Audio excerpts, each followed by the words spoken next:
This is Earth, so far the only known planet that can sustain life.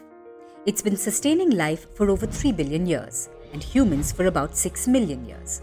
When seen from space, our planet looks calm, serene, mighty and magnificent, focused on rotating and revolving around the sun. But when you zoom in, it's a different story altogether. The planet that nurtured the human race for billions of years is now at its mercy. Firstly, humans overpopulated the planet. We understand that every life is precious, but there are 8 billion of us on Earth. Experts say that we are way too many. Way too many more than this planet can sustainably carry. Many say that the planet has a capacity of 9 to 10 billion people, and we are closer to hitting this mark than we think.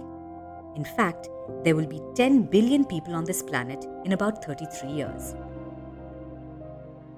Currently, humanity is using the equivalent of 1.75 Earths to provide for itself. This means we're living on one planet but consuming the resources of almost 2 planets. We are exploiting resources like we're never going to run out, but more on that later. Coming back to overpopulation. How many humans can this planet sustain? Well, the planet reached its limit 53 years ago.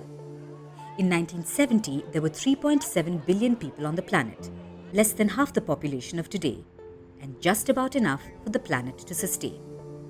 Ever since then, humans are living on what's called an ecological debt. This means our annual demand of resources is way more than what our planet can naturally provide in a year. This is a loan of sorts, and who will repay it? Our children and grandchildren and their grandchildren. That is, if we leave anything on this planet for them to have. In the 19th century, a UK economist, Thomas Malthus, shared his perspective on overpopulation. He argued that populations inevitably expand until they outgrow their available food supply. He believed that disease, famine, war, or calamity would reverse the population growth. We understand that Malthus was a controversial personality, but his pessimism on overpopulation may hold some truth. Now, let's talk about the most important natural resource: water, or maybe we should say fresh water. Humans cannot live without drinking water longer than 3 days. We get fresh water from glaciers, lakes, reservoirs, ponds, and streams. Fresh water is central to our being. We drink it. We use it to grow crops. We use it in the manufacturing and energy industries. Fresh water prevents erosion. It provides natural protection from flooding. And do you know when we are going to run out of fresh water? Experts say in 16 years. Yes, we are likely to run out of fresh water in less than 2 decades. How do we prevent it? We need to drastically reduce our consumption. We need to stop the continuous exploitation and pollution of our freshwater bodies. Needless to say, easier said than done. What about soil? Soil essentially puts food on our plate. If there's no soil, there's no food. It naturally purifies water, protects us from floods, and tackles droughts.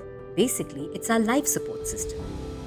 Humans have managed to ruin soil as well. Deforestation, overgrazing, intensive cultivation. These are just a few practices that have caused some irreversible harm to the soil. We say irreversible because it takes hundreds of thousands of years to form an inch of topsoil. Topsoil is one of the most important elements in food production. With over 8 billion mouths to feed, we need to double our food production, but resources are scarce. We are losing 75 billion tons of topsoil in a year.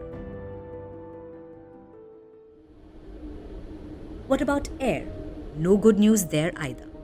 The air that we breathe is dangerously polluted. According to the World Health Organization, 9 out of 10 people breathe polluted air, and it adds up. In order to cater to over 8 billion people, we need industries.